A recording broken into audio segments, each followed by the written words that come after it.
este canto que sea real en nuestra vida. Es un canto muy hermoso y que realmente nada deseamos en este mundo, sino realmente solamente a nuestro Señor Jesús.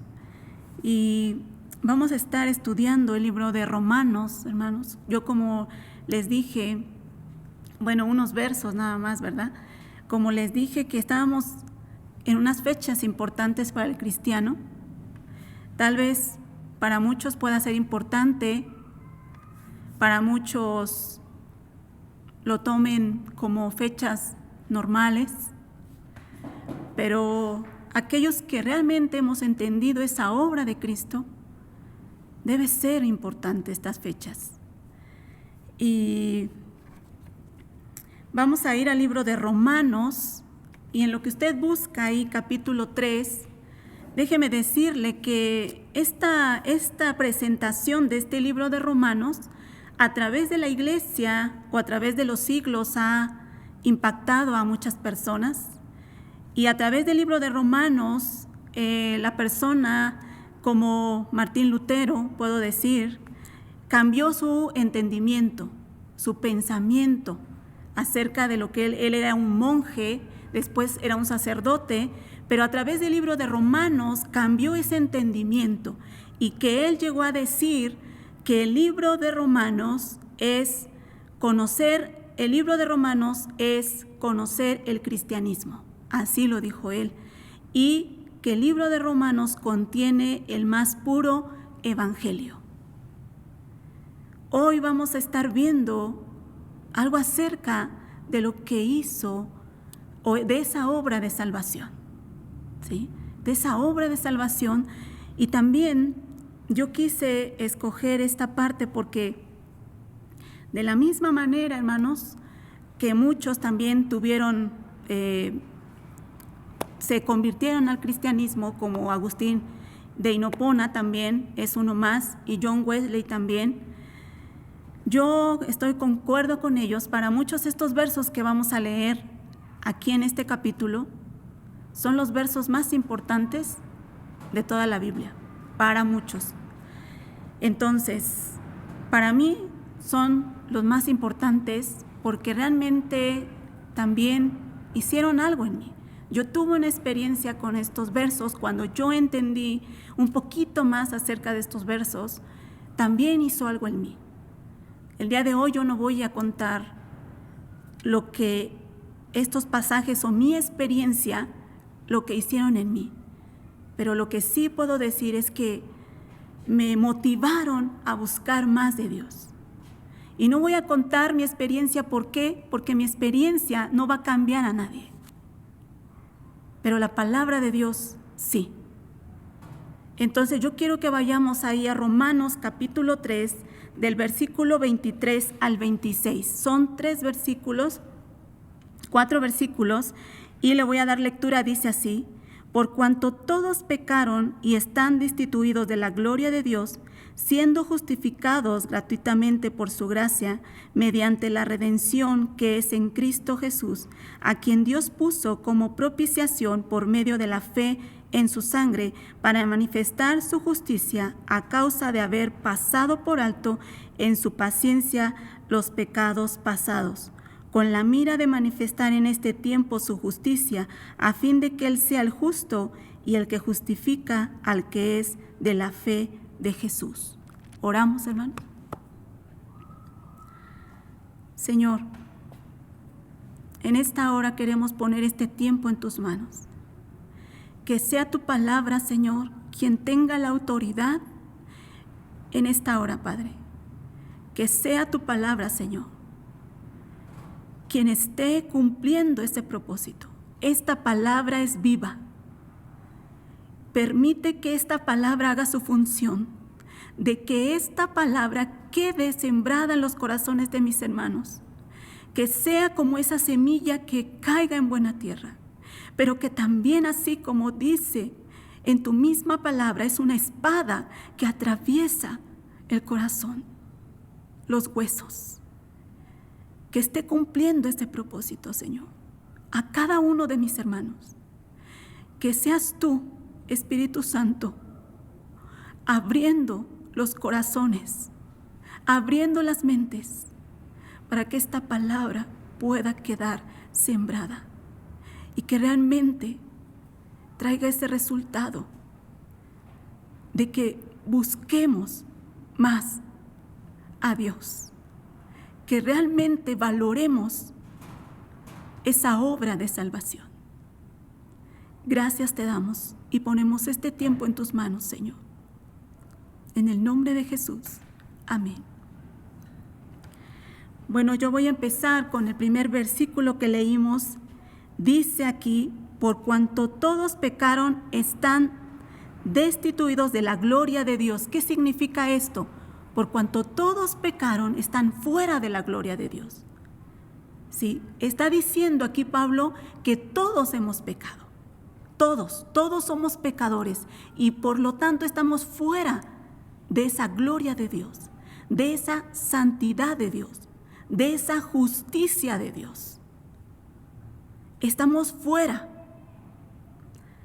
Y quiero enfocarme en ver también qué es el pecado. Vamos aquí mismo en Romanos 3:10. Mira lo que dice. ¿Cómo éramos nosotros? Dice: como está escrito, no hay justo ni aún uno, no hay quien entienda, no hay quien busque a Dios. Todos se desviaron a una, se hicieron inútiles, no hay quien haga lo bueno, no hay ni siquiera uno. Sí, mira lo que está haciendo Pablo. Está diciendo que todos han pecado y que no hay ni siquiera un justo. No hay quien busque a Dios. Eso es la naturaleza del hombre. Vamos a ir a Romanos 1. Solamente estoy leyendo algunas partes, pero estaría bien que usted leyera todo el capítulo. Vamos a ir ahí a Romanos 1. Dice el versículo 29 al 32. Estando atestados, ¿qué es esta palabra atestados? Estar llenos, ¿sí? Dice aquí, voy a leerlo así: estando llenos de toda injusticia, fornicación, perversidad, avaricia, maldad, llenos de envidia, homicidios, contiendas, engaños y malignidades, murmuradores, detractores, aborrecedores de Dios, injuriosos, soberbios, altivos, inventores de males, desobedientes a los padres, necios, desleales, sin temor, sin afecto natural, implacables, sin misericordia, quienes habiendo entendido el juicio de Dios, que los que practican tales cosas son dignos de muerte, no solo las hacen, sino que también se complacen con los que las practican. Entendamos lo que está diciendo aquí Pablo. Lo que dice aquí al final de este verso, dice: quienes habiendo entendido el juicio de Dios. ¿Sí?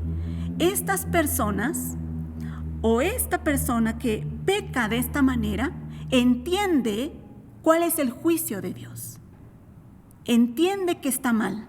Y dice aquí que los que practican tales cosas son dignos de muerte. O sea, esta persona entiende cuál es el juicio de Dios. ¿Y cuál es el juicio de Dios? Que los que hacen esas cosas merecen la muerte. ¿Sí? Merecen la muerte. Pero aunque esas personas saben que merecen la muerte, ¿qué pasa? Dice ahí: no solo las hacen, o sea que siguen actuando de la misma manera. Dice, sino que también se complacen con los que las practican. Mire cómo es el hombre. Mire cómo es el hombre en su naturaleza. El hombre sabe que cuando uno peca, uno merece un castigo. ¿Usted sabe esto, hermanos? Por decir, voy a poner un ejemplo. Cuando una persona, un violador abusa de una persona, ¿merece un castigo? Sí, usted lo sabe, ¿verdad?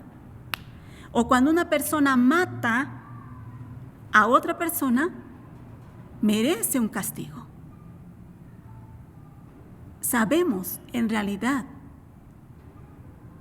no es que no sepamos. Y aún voy a poner un ejemplo. Usted recuerda al rey David, ahí en 2 de Samuel 11. ¿Sí? Si usted quiere ir ahí conmigo, pero voy a contarle la historia por lo que no lo saben. Dice que rey David había salido su ejército a la guerra, pero él se queda en casa, ¿verdad? Y sube a su azotea y ¿qué ve? A una mujer que se estaba bañando, pero esta mujer era casada. Esta mujer era casada, entonces, pero como era el rey, él podía, o él se creía que podía tomar a cualquiera. Entonces la manda llamar o la manda traer, ¿y qué pasa? Se acuesta con ella y esta mujer queda embarazada. Le manda a decir a David, ¿y qué hace David? Como el esposo de esta mujer, Betsabé, está en la guerra, también está allá con el ejército, lo manda a traer. ¿Para qué? Para que se acueste con su mujer y tapar y cubrir su pecado. Pero ¿qué resultó? Que este hombre Urías, ¿qué pasa? Este hombre Urías no se acuesta con su esposa. ¿Por qué? Porque él no se siente bien. Él no pasa la noche en su casa, sino dice que fuera del palacio duerme. Se queda ahí durmiendo. Y le avisan a David que está durmiendo fuera y le dice ¿por qué? Porque él no se siente bien que sus hermanos estén peleando mientras él esté con su esposa. Entonces, ¿qué hace David? Trata de emborracharlo y para que a ver si así se acuesta con su esposa. Pero ¿qué hace? Una vez más se queda fuera del palacio. Entonces, ¿sabe qué hace este rey David? Este rey David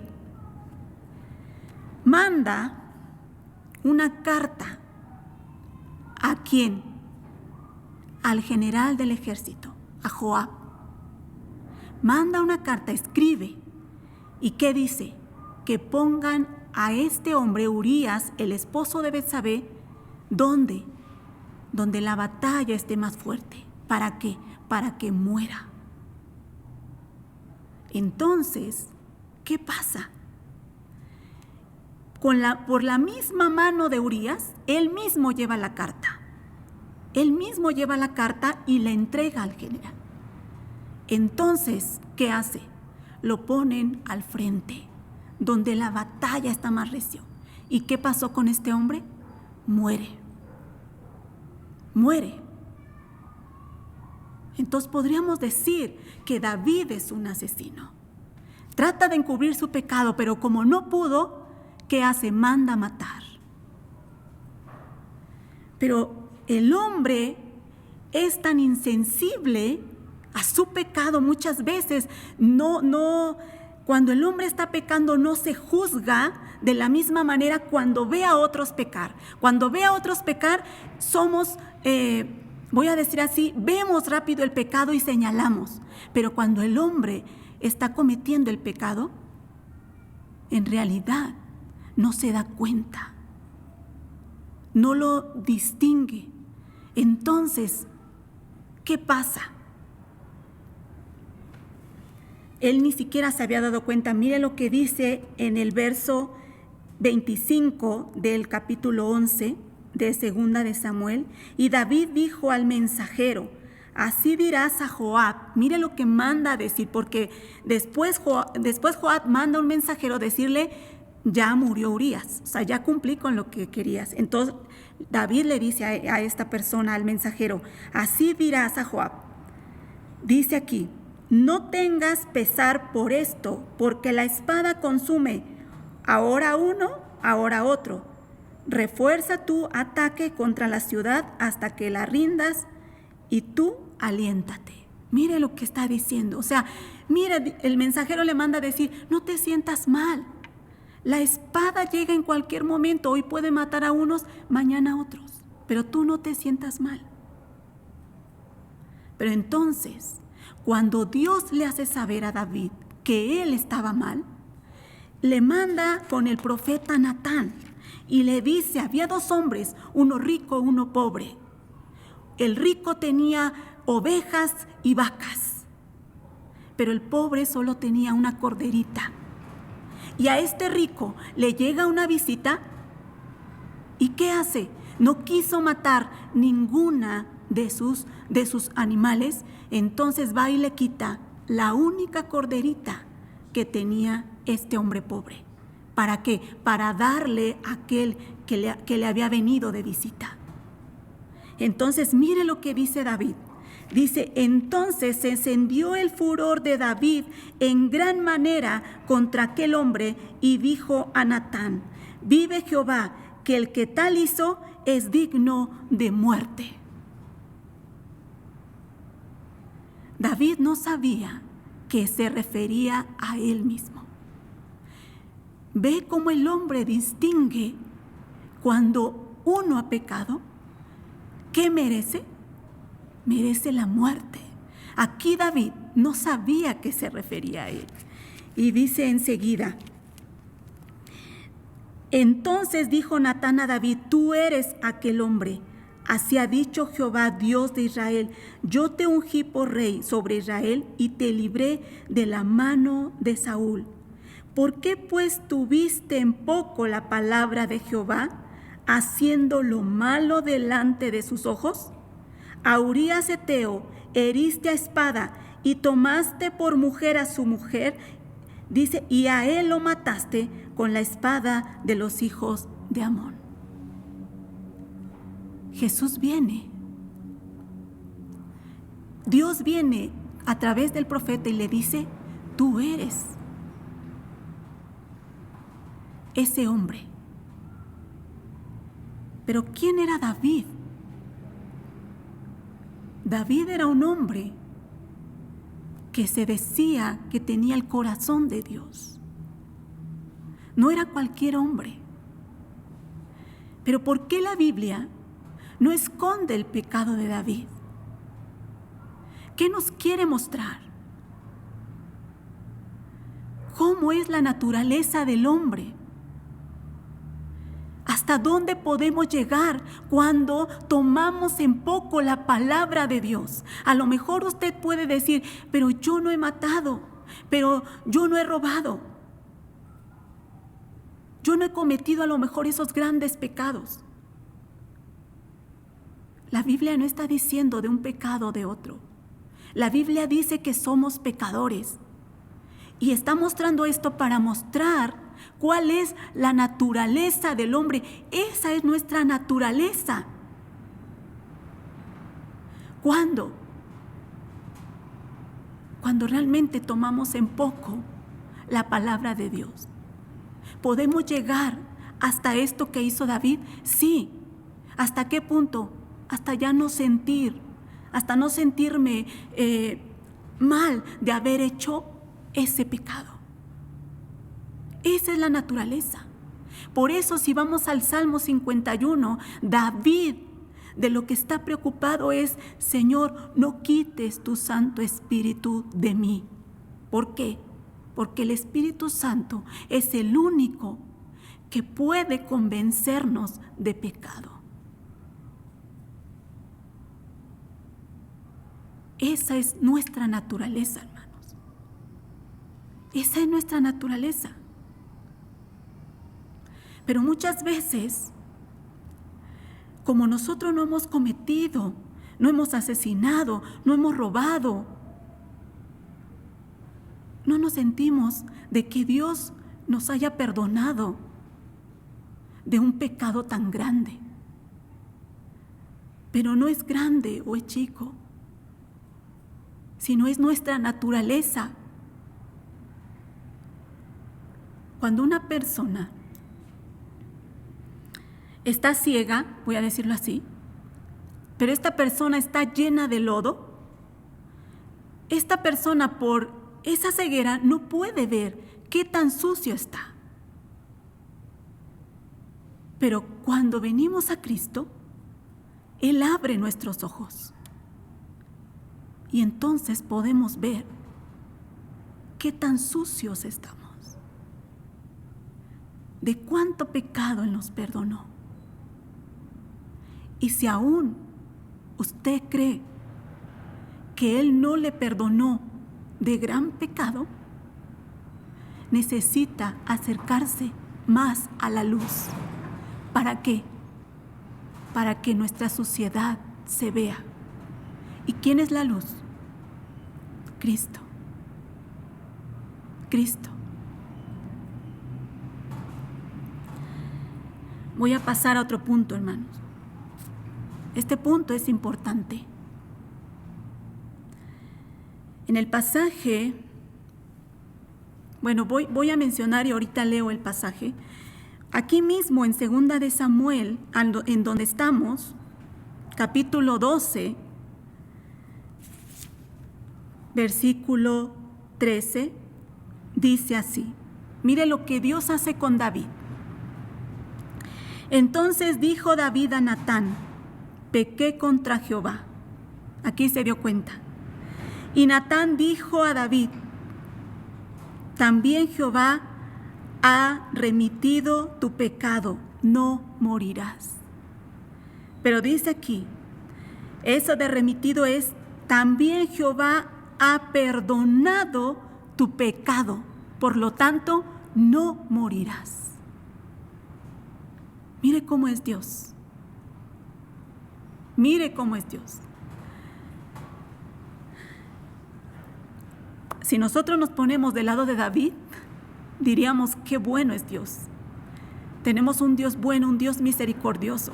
Y sí, pero eso no responde lo que ahora yo les voy a preguntar, hermanos. Si usted fuera el papá o la mamá de Urías, y este caso lo llevamos ante un tribunal donde hay un juez, ¿usted qué pediría? ¿No pediría justicia? Mataron a mi hijo.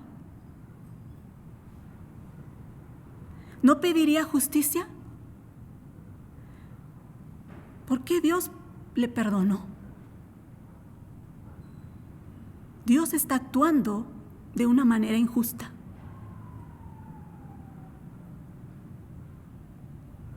Si usted fuera el papá o la mamá de Betsabé, que también este rey, como se creía, era rey, pero que podía tomar a cualquier persona,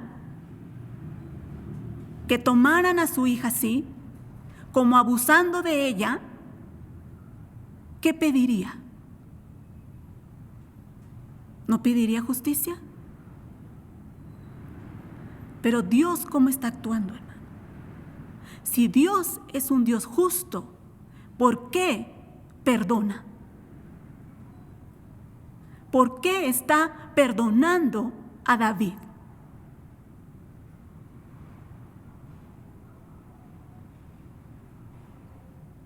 Esto es de pensarse, hermanos. Porque no solamente, aquí estoy poniendo un ejemplo, pero desde Adán, desde Noé, desde Abraham y tanto el pueblo de Israel, ¿qué hizo Dios? Pecando estas personas y Dios dejando pasar su pecado, perdonando. ¿No cree que eso no nos muestra como un Dios justo, sino más bien injusto? Porque si fuera su familiar y llegáramos a la hora de que se va a dictar sentencia y a ese que abusó y a ese que mató, el juez le dice: te perdono, te perdono, ¿usted qué diría? No es justo, Es un juez corrupto. Es un juez que lo compraron. ¿No es cierto?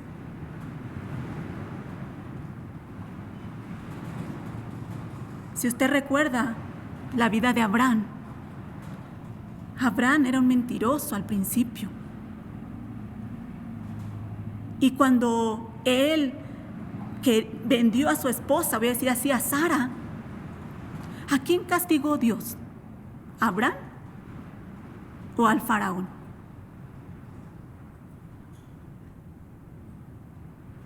Entonces,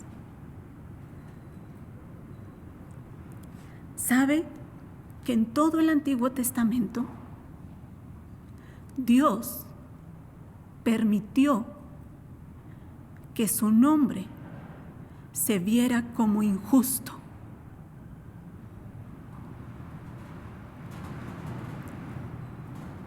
Y yo pregunto, ¿qué hizo Dios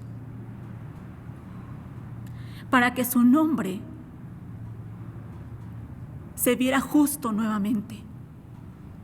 Que Él se viera como un Dios justo. ¿Qué hizo Dios, hermanos? Voy a leer Romanos 3:25. En la Nueva Traducción Viviente dice así: pues Dios ofreció a Jesús como el sacrificio por el pecado. Las personas son declaradas justas a los ojos de Dios cuando creen que Jesús sacrificó su vida al derramar su sangre. Ese sacrificio, escuche bien aquí, ese sacrificio muestra que Dios actuó con justicia cuando se contuvo y no castigó a los que pecaron en el pasado.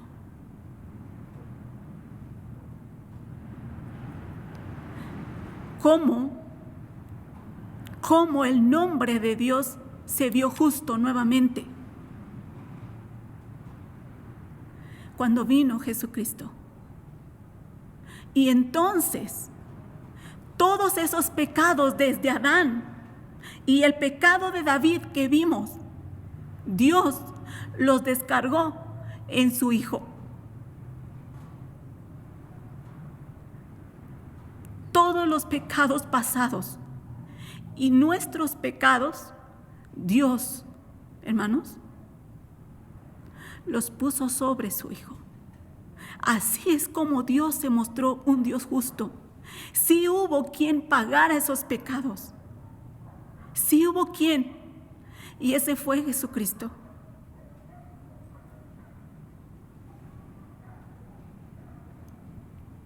La palabra correcta para decir esto es imputar. Esa palabra que Dios imputó los pecados de toda la humanidad en su Hijo, esa palabra es atribuir una acción a un hombre como el autor. ¿Qué es esto? Dios atribuyó mi pecado, su pecado, como si Él, en Jesucristo, como si Él hubiese sido el autor de ese pecado.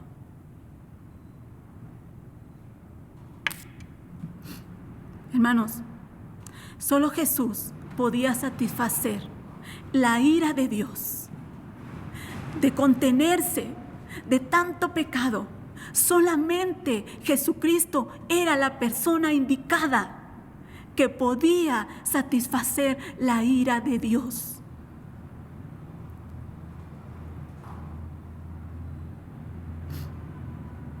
Nosotros estábamos bajo esa ira de Dios. Estábamos en enemistad con Dios.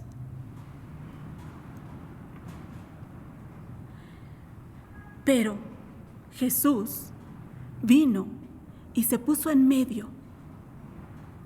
Está el Padre, estamos nosotros llenos de pecado y hay enemistad entre el Padre y nosotros.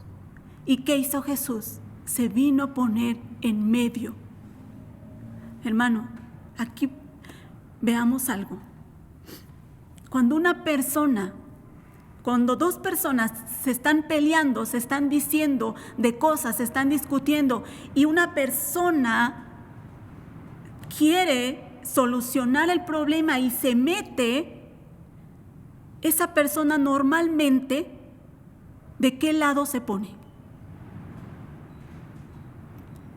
Si quiere solucionar problema, se va a poner de ambos lados. Si quiere agrandar el problema, se va a poner de un lado de una persona o del otro. Pero Cristo se puso de ambos lados. Por eso era la persona indicada. ¿Por qué? Porque Él era 100% Dios, que se puso del lado de Dios. Pero también vino 100% hombre. ¿Por qué? Porque se puso del lado de nosotros. Y Él, siendo hombre, ¿qué hizo? Cargó con nuestros pecados. Un humano tenía que pagar por los pecados de toda la humanidad. Y Él vino 100% hombre, en carne, para pagar esos pecados.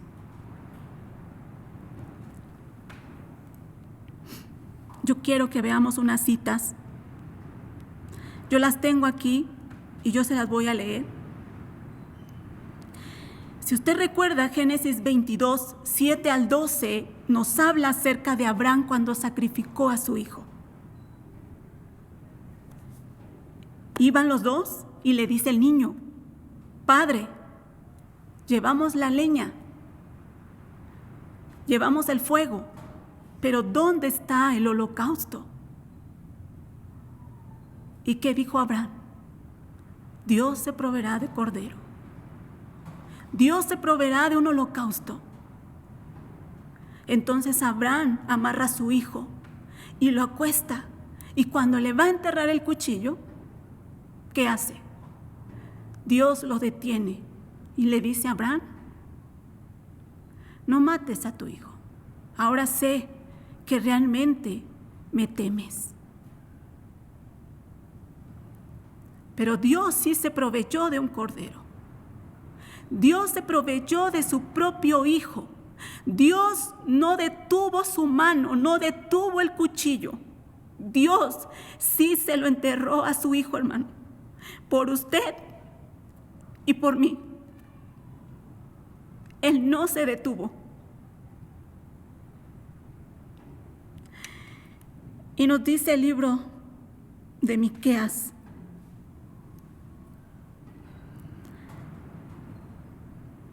un pasaje muy conocido que tal vez lo repetimos cuando evangelizamos, pero a veces no lo entendemos. Dice Miqueas 7, 18, 19, ¿qué Dios como tú que perdona la maldad y olvida el pecado del remanente de su heredad? No retuvo para siempre su enojo, porque se deleita en misericordia. Él volverá a tener misericordia de nosotros. Y mira esta parte: sepultará nuestras iniquidades y echará en lo profundo del mar todos nuestros pecados. Hermanos, Él sepultó nuestros pecados, nuestras iniquidades, y los echará, dice aquí, y los echó, nosotros podemos decir, en lo profundo del mar, todos nuestros pecados. Pero ¿sobre qué mar está hablando? ¿Sobre quién echó nuestros pecados? Sobre su Hijo, hermanos. Sobre su Hijo echó nuestros pecados. Romanos 8:3 dice: porque lo que era imposible para la ley, que era imposible para la ley, salvarnos, por cuanto era débil por la carne, no podía. ¿Por qué? Porque éramos débiles. Dios trajo la solución, que enviando a su Hijo en semejanza de carne de pecado, a causa del pecado condenó al pecado en la carne. Dios condenó el pecado en la carne. ¿Pero en la carne de quién? En la carne de su Hijo. y Gálatas 3:13 dice, Cristo nos redimió. ¿Qué redimió? Nos rescató de la maldición de la ley. ¿Qué era la maldición de la ley? Que la ley decía que tú eres pecador, por lo tanto tú mereces la muerte. Pero ¿qué hizo Jesús? Dice que Él nos rescató de eso, hecho por nosotros maldición. Porque está escrito, maldito todo aquel que muere en un madero. Cristo se hizo maldito, maldición, llevando nuestro pecado. Y yo quiero que vayamos, voy a ir terminando, al Salmo 22. Solo quiero que veamos cómo Jesús se sentía en esos momentos. Nos dice Lucas, todavía no meditamos esta parte, pero cuando Él estaba crucificado, dice que estuvo ahí 3 horas, desde la hora 9 hasta la hora 6, y dice que todo se oscureció. ¿Qué estaba haciendo Jesús ahí, hermano? Pagando nuestros pecados, pagando por nuestros pecados. Dice el Salmos 22, Dios mío, así se sentía Jesús. ¿Por qué me has desamparado? ¿Por qué estás tan lejos de mí? ¿Por qué estás tan lejos de mi salvación y de las palabras de mi clamor? Dios mío, clamo de día y no respondes, y de noche y no hay para mí reposo. Mire lo que dice del 3 al 5. Pero tú eres santo, tú que habitas entre las alabanzas de Israel. En ti esperaron nuestros padres, esperaron y tú los libraste. Clamaron a ti y fueron librados. Confiaron en ti y no fueron avergonzados. Está diciendo, Dios mío, ¿por qué me has desamparado? Nuestros padres clamaron a ti y tú los escuchaste. Mas yo me siento hoy, dice el verso 6, como gusano y no hombre, oprobio de los hombres y despreciado del pueblo.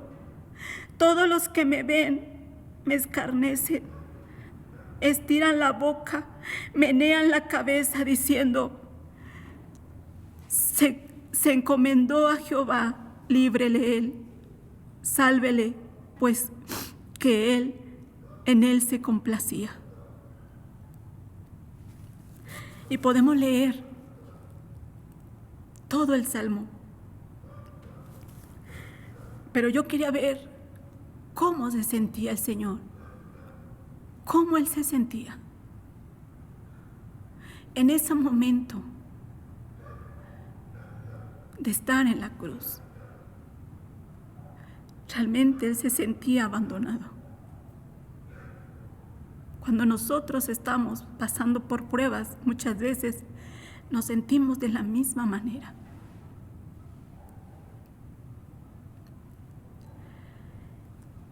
Se dice que el sufrimiento en la cruz es un sufrimiento terrible, terrible, que tuvieron que buscar un nombre para ese sufrimiento.